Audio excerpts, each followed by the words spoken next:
রুদ্র sir রুমের জানলার পাশে দাঁড়িয়ে একের পর এক সিগারেট টানছে। আমি পা খুঁড়িয়ে খুঁড়িয়ে তার পাশ দিয়ে দাঁড়িয়ে বললাম, কখনো কখনো চোখের দেখা আর কানের শোনাও ভুল হয়। আপনি আজ যা দেখেছেন তা সত্যি না, প্লিজ বিশ্বাস করেন। রুদ্র স্যার আমার কথা না শুনে এক দৃষ্টিতে জানলার বাইরে তাকিয়ে সিগারেট ফুঁকছে। আমি কাঁধে হাত রেখে একটু নাড়া দিতেই স্যার আমার দিকে ঘুরে তাকায়। বিশ্বাস করুন, যা দেখছেন ওসব কিছুই সত্যি না। আপনি ভুল বুঝছেন। দয়া করে একটু কথা বলেন, আপনার পায়ে পড়ি। ওভাবে চুপ করে থাকবেন না প্লিজ। কিসের বিশ্বাস? হ্যাঁ, আজ যা দেখছি এটা মিথ্যা, নাকি আগেরবার বিয়ের আগে যেটা বলেছ সেটা মিথ্যা? তুমি অন্য কাউকে ভালোবাসো তাও মেনে নিয়েছি, কিন্তু বিয়ের পর এটা আমি মেনে কি করে নিব? আর তুমি বলছো বিশ্বাস করতে? ছি, কি মুখ নিয়ে এটা বলছো? লজ্জা করে না একজনের বউ হয়ে অন্যজনকে জড়িয়ে ধরতে? রুদ্র স্যার যা বলছে তা একটুও ভুল না। আজ এখানে অন্য কেউ থাকলে হয়তো আরো বেশি বলতো, কিন্তু আমি যা করেছি তাও তো ভুল না। চোখের দেখা তো সব সময় সঠিক হয় না। রুদ্র স্যার আমাকে আর কিছু বলতে না দিয়ে রুম থেকে বের হবার জন্য পা বাড়ায়। আজ রাগের মাথায় কি না কি করে ভাবতেই শরীরটা কাঁটা দেয়। না জানি আজ নিজের কি ক্ষতি করে বসে। আমি দৌড়ে গিয়ে পিছন দিক থেকে জড়িয়ে ধরি। পা থেকে রক্ত পড়ছে, সোজা হয়ে দাঁড়াতে পারছি না, কিন্তু এই মুহূর্তে আমার পায়ের ব্যথার কথা ভুলে গেছি। আমি পিছন দিক থেকে জড়িয়ে ধরে কান্না করতে গেলে স্যার আমাকে ঝটকা মেরে সরিয়ে দেয়। আমি টাল সামলাতে না পেরে পাশের টেবিলের উপর পড়ে জোরে চিৎকার করে ওখানেই জ্ঞান হারিয়ে ফেলি। রাকিব ছাদ থেকে নিচে যাওয়ার সময় রুদ্র স্যারকে দেখে তখন কি না মনে করলেও এখন খুব ভয় লাগছে। না জানি ভুল বুঝে আবার কি করে ফেলে। রুমে এসে একটু চোখ বুঝলেও মেঘের কথা মনে পড়তে আর রুমে শুয়ে থাকতে পারে না। অন্তত রুদ্র সাহেব কে সব বলে ভুলটা ভাঙিয়ে দেওয়া উচিত। রাকিব দ্রুত গতিতে ছাদে উঠে দেখে কোথাও মেঘ বা রুদ্র নেই। ফিরে আসার সময় কোন রিংটনের শব্দ পেয়ে সেদিকে পা বাড়ায়। মেঘের ফোন পড়ে আছে, আর কে যেন বারবার কল দিচ্ছে। রাকিব ফোনটা তুলে নিলেও রিসিভ করে না। কলটা কেটে যেতে দেখে 13 বার কল দিয়েছে। হয়তো জরুরি কথা ভাবতে ভাবতেই আবার কল দেয়। রাকিব আর কিছু না ভেবে কলটা রিসিভ করে। মেঘ, তোমার কি কমন সেন্স বলতে কিছু নেই বলো তো? আমি এদিকে বসে যে চিন্তায় মরে যাচ্ছি, সেটা কি ভাবছো একবারও? আমি বুঝতে পারছি তুমি ব্যস্ত, তাই বলে একটা বারও জানাতে পারলে না ওখানে কি হলো? রাকিব সাহেব কি বলল? বিয়ে কি ঠিক হয়েছে? বলতে বলতে ফোনের ওপাশে রাইমা ডুকরে কেঁদে ওঠে। আবার বলে, ও মেঘ, আমি জানি তুমি একজন দায়িত্বজ্ঞান মেয়ে। ভালো কিছু হলে অন্তত একবার হলেও কল দিতে। খারাপ খবর দেখেই কল দিচ্ছে না, বলছো না আর কল ধরছো না, তাই না? জানো মেঘ, আমার ভাগ্যটাই এমন, যাকে মন থেকে চাই কখনো পাইনি। খুব ভালোবাসি যে রাকিব সাহেবকে, তাকে ছাড়া টিনেজারদের মতো আত্মহত্যা করতে পারবো না ঠিকই, কিন্তু জীবন্ত লাশ হয়ে থাকবো। কি হলো, কথা বলছো না কেন মেঘ? যা হয়েছে বলো, আমি মানিয়ে নিব। তবুও চুপ করে থেকে আমার ধৈর্যের পরীক্ষা নিও না দয়া করে। কথাগুলো বলতে বলতে রাইমা আবার ডুকরে কেঁদে ওঠে। রাকিব চোখ থেকে এতক্ষণে কয়েক ফোঁটা পানি পড়ল। একটা মেয়ে তাকে এতটা ভালোবাসতে পারে সে কল্পনাই করতে পারেনি। কথা ঘোরানোর জন্য রাকিব বলল, হ্যালো, হ্যাঁ কে বলছেন? আপনি কে? আর মেঘের ফোন আপনার কাছে কেন? কে বলছেন আপনি? নাম কি আপনার? জি, রাকিব আহমেদ। আপনি রাইমা, তাই না? রাইমা রাকিব প্রশ্নের উত্তর না দিয়ে কিছু না ভেবেই মনের আবেগে বলে, আচ্ছা, আপনার কি বিয়ে ঠিক হয়েছে? আপনি কি বিয়ে করছেন? খুব সুখে রাখবেন আপনার বউকে, তাই না? চোখের সামনে এমন একটা সুন্দরী মেয়েকে কাঁদতে দেখে কে পারে অন্য কোথাও গিয়ে বিয়ে করতে? বাই দ্য ওয়ে, আমি সুন্দরীদের জন্য সারা জীবন নিজেকে সিঙ্গেল নামে উৎসর্গ করতে রাজি আছি। কথাটা বলতেই রাকিব উচ্চস্বরে হেসে দেয়। মূলত রাইমাকে শান্ত করতে ফাজলামি করে এটা বলল। কিছুক্ষণ আগে রাইমা কীরকম একটা প্রশ্ন করলো, তার আগে মেঘকে বুঝে আবেগে কত কিছুই না বলল। ভাবতেই লজ্জায় ফোন কেটে দেয় রাইমা। কি করে তার সামনে যাবে ভাবতেই গায়ে কাঁটা দিচ্ছে। রাকিব সাহেব যে তার এক দুর্বলতার সুযোগ নিয়ে আরও লজ্জা পাইয়ে দিল। এবার কি করে তার সামনে গিয়ে বলবে ভালোবাসি আপনাকে, খুব ভালোবাসি।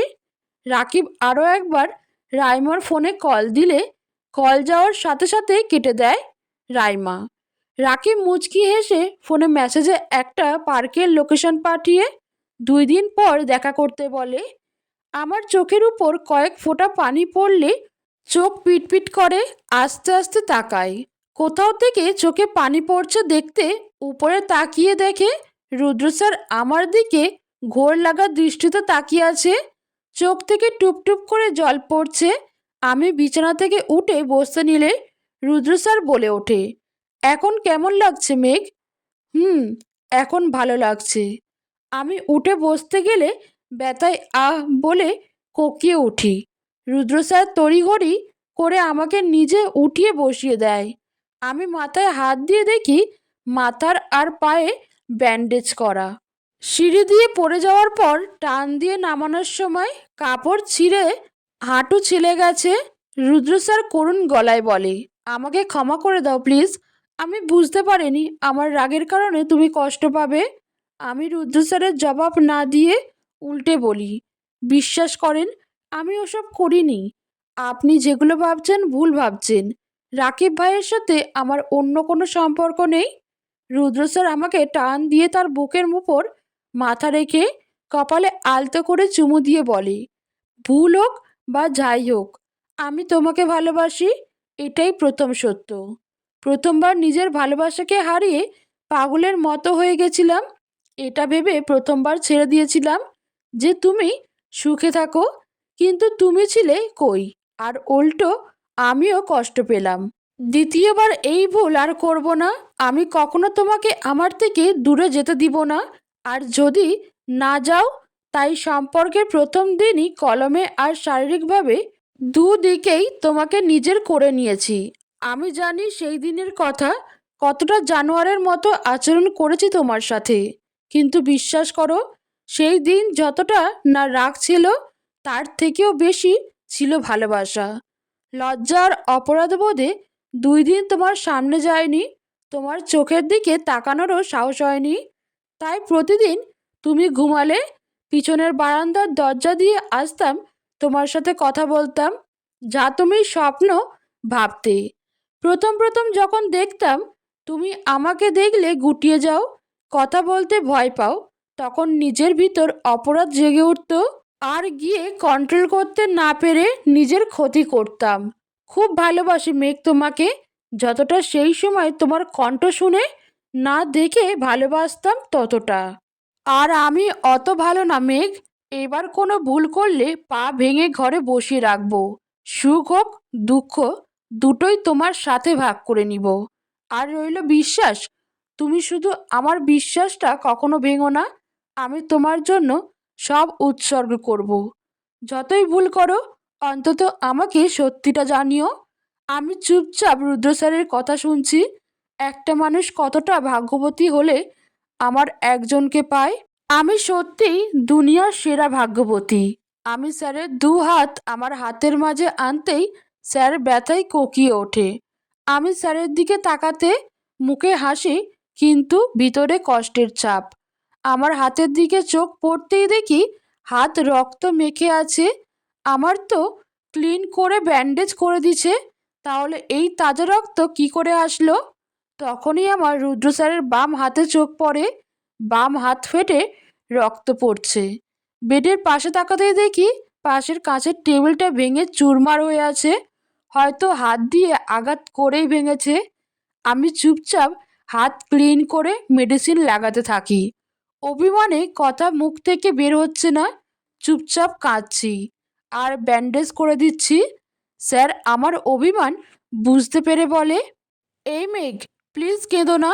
তখন তোমাকে ওইভাবে কষ্ট পেতে দেখে নিজেকে ঠিক রাখতে পারিনি। কিন্তু তুমি এখন যেভাবে কাঁদছো সেটা সহ্য করার ক্ষমতা আমার নেই। এখন হাতে যা ব্যথা পাচ্ছি এটা হাতেই থাকছে, কিন্তু তোমার এইভাবে কান্নাটা আমার বুকে গিয়ে লাগছে। প্লিজ কেঁদো না। আমি কিছু না বলে চুপচাপ ব্যান্ডেজ করে আবার রুদ্র স্যারের বুকে শুয়ে ঘুমিয়ে পড়লাম। সকালে ঘুম ভাঙলে উঠে দেখি রুদ্র স্যার রুমে নেই। সারা রুম অন্ধকার। আমি আর কিছু না ভেবেই দৌড়ে বাইরে চলে যাই। ফুপিকে দেখে রুদ্র কই জিজ্ঞেস করতেই বলে যে রুদ্র রাতে এসেই চলে গেছে। আমি দৌড়ে রুমে আসি। এতক্ষণ পায়ে ব্যথার কথা মনে না থাকলেও দৌড় দেওয়ার কারণে পায়ে ব্যথা লাগছে। খুঁড়িয়ে খুঁড়িয়ে হেঁটে রুমের লাইট অন করে আশেপাশে তাকাতেই দেখি বেডের পাশে বালিশের উপর একটা চিরকুট। এইটুকু ব্যথাতেই অজ্ঞান। আমার বউ এত দুর্বল হলে চলবে না। সারাদিন মার খাওয়ার মতো অভ্যাস থাকতে হবে। যত সব ন্যাকামি। আমি চুপচাপ চিরকুট পরে মুচকি হাসি দেই। মনে মনে কিছু একটা ভেবে খিলখিলিয়ে হেসে উঠি। বারবার ঘুঘু তুমি খেয়ে যাও ধান, এইবার বুঝবে তুমি কত ধানে কত চাল।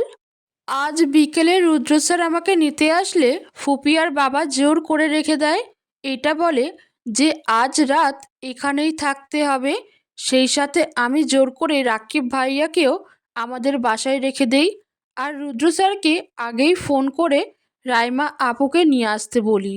মনে মনে প্ল্যান করি আগে দুজনের মতো নিব, তারপর পরিবারকে জানাবো। খাবার টেবিলে বসে সবাই খাচ্ছি।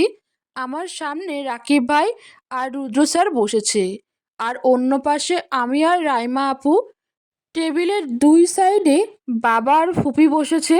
আমি সবাইকে খাবার সার্ভ করছি, তখন রুদ্র স্যারকে বলি, রুদ্র স্যার আপনাকে আর একটু গোশ দিব। আমার কথায় ওখানে সবাই ভূত দেখার মতো করে আমার দিকে তাকায়। আমি প্রথমে ভুল কি বুঝতে না পারলেও পরে বুঝতে পেরে লজ্জায় মাথা নামিয়ে তখন ফুপি বলে, কী রে মেঘ, তোরা কি এখনো অফিসের বস আর স্টাফ নাকি? তুই জামাই বাবাকে স্যার ডাকিস কেন? কমন সেন্স বলতে কিছু নেই? তখন রাকিব ভাই হেসে বলে, আহ বড়মা, তুমি মেঘকে বকছো কেন? এতে মেঘের দোষ কি? নিশ্চয়ই তোমাদের আদরের জামাই মেঘের সাথে বস স্টাফদের মতো কথা বলে। কি রুদ্র সাহেব, ঠিক তো? আমি কিছু না বলে চুপচাপ খাচ্ছি। লজ্জায় মাথা নিচু করে প্লেটে ভাত মাখিয়ে যাচ্ছি। গলা থেকে খাবার নামছে না। পায়ে সুড়সুড়ি পেলে টেবিলের নিচে তাকিয়ে দেখি পায়ে পা দিয়ে রুদ্র স্যার সুড়সুড়ি দিচ্ছে। তখন টেবিলের উপর দিয়ে রাগী চোখে তার দিকে তাকালে দেখি রাকিব ভাইয়ের সাথে এমনি সাধারণভাবে কথা বলছে। রাকিব ভাই তার অফিসের ব্যাপারে জিজ্ঞেস করছে, আর সে সাধারণভাবে উত্তর দিচ্ছে। মুখের সাধারণ ভঙ্গিমায় রুদ্র স্যারকে দেখে মনেই হচ্ছে না এটা তার কাজ। আমি তার দিকে আর চোখে তাকালে সবার অগোচরে বাম চোখ টিপে দেয়। আমি আচমকা এমন কিছু হওয়ায় খাবার গলায় আটকে যায়। রুদ্র স্যার আমার দিকে পানির গ্লাস এগিয়ে দেয়। অন্যদিকে রাকিব ভাইয়ের সাথে কথা বলছে। আমি অবাক হয়ে তাকিয়ে আছি রুদ্র স্যারের দিকে। একটা মানুষের এত রূপ কেমনে হয় আল্লাহ! আমাকে তাকিয়ে থাকতে দেখে রুদ্র স্যার রাকিব ভাইয়ের সাথে কথা বলতে বলতে আমার দিকে গভীর চোখে তাকায়। ঠোঁটে রহস্যময় হাসি।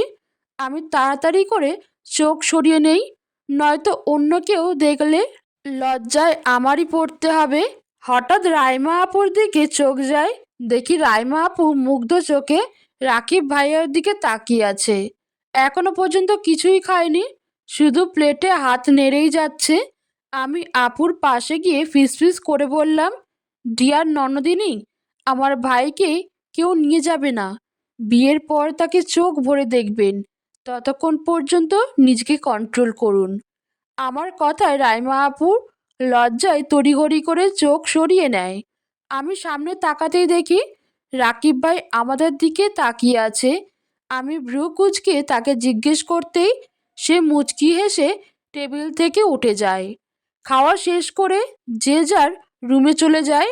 আমি আর ফুপি সব গুছিয়ে রাখছি। আমি ইচ্ছে করেই সব কিছু গোছাতে দেরি করছি, যাতে রুদ্র স্যারের সামনে গিয়ে আজ লজ্জায় না পড়তে হয়। হঠাৎ বাবুর কান্নার আওয়াজ শুনে আর থাকতে পারি না। দৌড়ে রুমে চলে যায়। রুমে যেতেই রুদ্র স্যার আচমকা আমাকে টেনে তার বুকের মাঝে নিয়ে যায়। আমি বিরক্ত মাখা ভঙ্গিতে বলি, উহ, ছাড়েন তো, পূর্ণতা কাঁদছে। স্যার আমাকে হাতের ইশারায় বিছানার উপর দেখায়। পূর্ণতা ঘুমিয়ে আছে, আর তার হাতের ফোন থেকে ছোট্ট বাচ্চাদের কান্নার রিংটং বাজছে। আমি কাঁদো কাঁদো মুখ নিয়ে বললাম, আপনি আমাকে ধোঁকা দিচ্ছেন, প্রতারণা করছেন, খুব খুব খারাপ আপনি। রুদ্র স্যার ঠোঁটের কোণায় মুচকি হাসি টেনে বলে, সুন্দরী বউরা যদি নিজেদের বরদের থেকে পালায়, তাদেরকে কাছে পাওয়ার জন্য বিকল্প পদ্ধতি ব্যবহার করাকে প্রতারণা বলে না গো রূপসী বউ। আমি স্যারের মুখে বউ ডাক শুনে লজ্জায় মাথা নিচে নামিয়ে নিয়ে আসি। স্যার আমার লজ্জার সুযোগ নিয়ে বলে, রাকিব সাহেব কিন্তু ঠিকই বলেছেন, আমি তো আর তোমার সাথে স্বামীসুলভ ব্যবহার করছি না। আজ থেকে করা উচিত কি বলো? তাহলে যদি স্যার থেকে বাঙালি বউদের মতো ওগো ডাকতে পারো। আমি কথা ঘুরানোর জন্য বলি, আসলে স্যার তেমন না।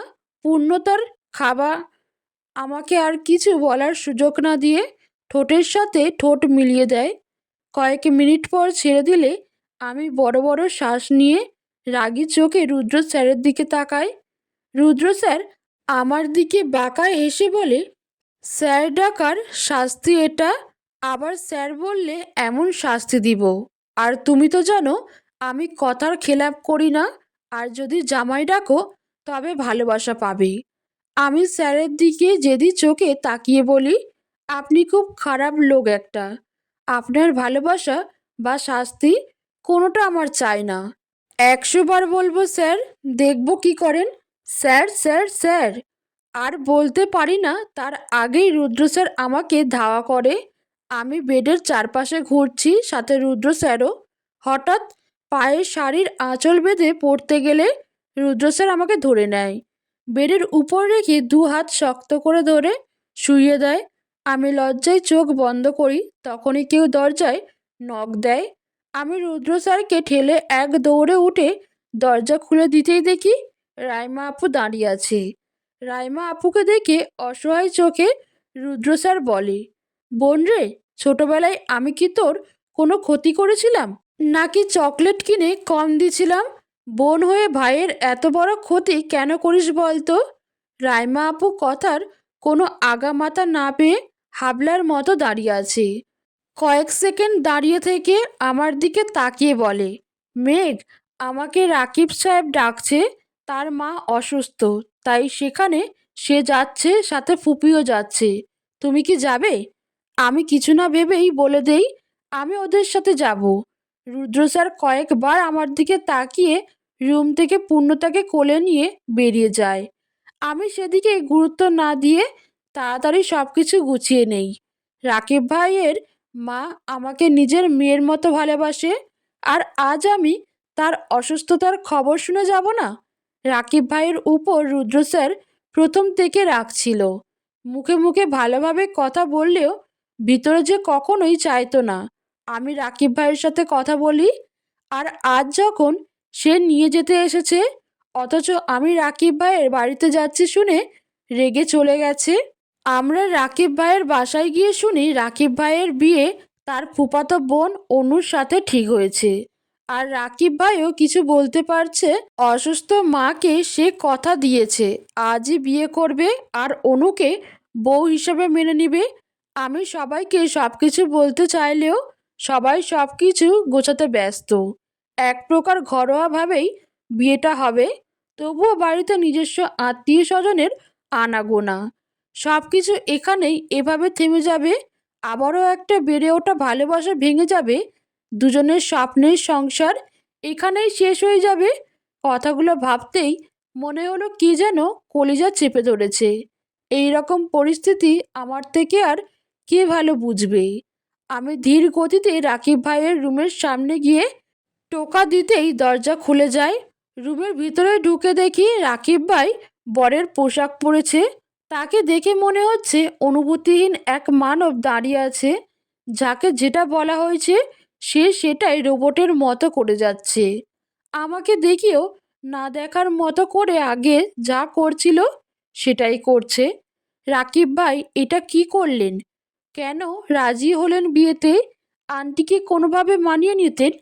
সবার জীবনে সব কিছু পায় না মেঘ।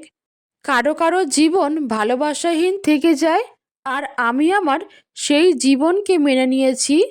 আমি আরও বুঝালে সে একটা কথাই বলে, সে তার ভাগ্যকে মেনে নিয়েছে। আমি রাইমা আপুকে নিয়ে পালিয়ে যেতে বললে বলে আম্মা অসুস্থ শরীর নিয়ে এসব শুনলে বাঁচবে না, যা হবার হবে। এতক্ষণ রাকিব ভাইয়া সাধারণভাবে কথা বললেও যখন বললাম রাইমা আপু যদি মরে যায়, তখন পিছন ফিরে হু হু করে কেঁদে উঠে আমাকে জড়িয়ে ধরে। আমি তাকে শান্ত করতে চেয়েও পারছি না। তখন রুমে রাকিব ভাইয়ের কাকি আসে। একটা বিবাহিত মেয়ের জন্য এখনো কাঁদছিস রাকিব? তাও আবার হবু বউকে বিয়ের পিঁড়িতে বসিয়ে। তোর জন্য সবাই নিচে অপেক্ষা করছে। আর এই যে মেয়ে, কি যেন নাম? ও, মেঘ। তোমাকে বলছি, তোমার কি একটু লজ্জা নেই? বিয়ে হয়েছে আর অন্যজন ছেলেকে জড়িয়ে ধরছো। আগে তো অনেক বলতাম, তখন আসো নাই, আমাদের ছেলেকে ভেঙে খেয়েছো, আর এখন বিয়ের পরও খাচ্ছ। এবার ওকে একটু সুখে থাকতে দাও। আমার তার কথা শুনে ঘৃণায় চোখ থেকে কয়েক ফোঁটা পানি পড়ল। রাকিব ভাই তাকে কিছু না বলে রুম থেকে রেগে নিচে চলে গেল। আমি ধপ করে খাটে বসে পড়লাম। বাসায় ফিরে কি জবাব দিব রাইমা আপুকে? কি করেই বা এই বিয়ে ভাঙবো? বন্ধুরা, তোমাদের যদি ভিডিওটা ভালো লেগে থাকে তবে অবশ্যই করে একটি লাইক করে চ্যানেলটিকে সাবস্ক্রাইব করে আমার পাশে থাকবেন। ধন্যবাদ।